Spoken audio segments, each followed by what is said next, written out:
Ipinagkibit balikat lang ni PNP Chief Alan Purisima ang panawagan ni Party List Representative Lito Atienza na sa tungkulin dahil sa lumalalang krimen sa bansa. Sinabi ni Purisima na patuloy ang programa ng pambansang pulisya upang masugpo ang krimen sa bansa.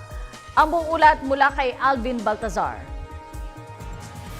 Kulang lang marahil sa impormasyon si Buhay Party List Representative Lito Atienza kung pag-uusapan ay nagawa ng pambansang pulisya sa kanilang anti-crime campaign.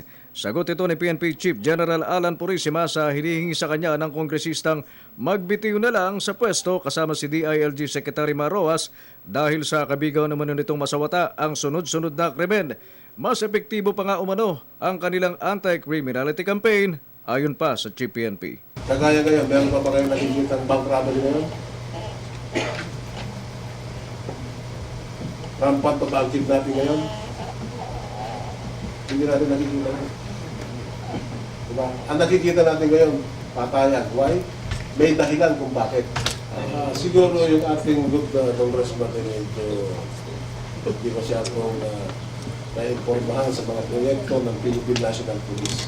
Kung ang nakikitaan niya ng kongresista ay ang bilang ng krimen, hindi niya dapat itong pagtakha ng mambabatas dahil maigpit ang kanyang direktiba na iulat ang totoong bilang ng naitatalang krimen.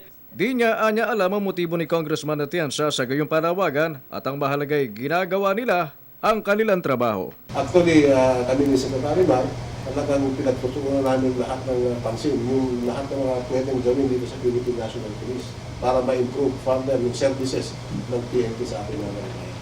Sa isinagawang privilege speech ni Atienza, sinabi nitong bigo ang Rojas Purisima tandem na tugunan ng lumalalang peace and order situation kaya't mas maigi nilang gawin ng dalawa ang umano'y mag-resign. Para sa Telebisyon ng Bayan, Alvin Baltazar.